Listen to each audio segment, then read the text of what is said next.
Doctors clubbed together to pay nearly £2,000 for this advertisement in tonight's Reading Evening Post to highlight the crisis facing local hospitals. They're urging patients who are waiting for operations to write to their local MPs.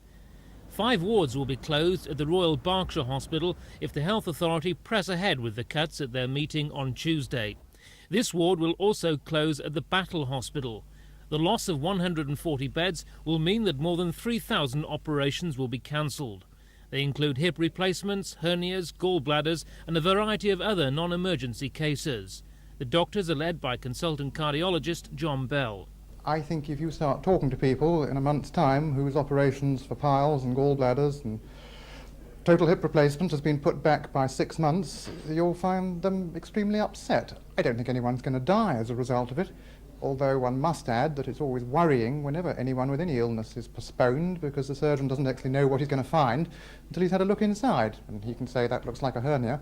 Until you actually repair the hernia, every now and again the surgeon gets it wrong. West Berkshire Health Authority have to find £1.3 million to avoid a deficit. In the past, cuts have been avoided by creative accountancy and less money being spent on buildings and new equipment. Now, however, the authorities say they've no alternative but to cancel operations.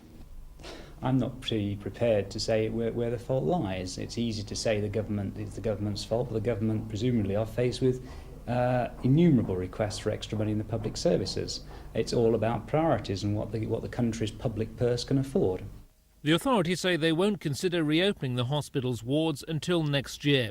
For many patients, it'll mean a long and often painful wait. This is Ken Andrew in Reading for Thames News.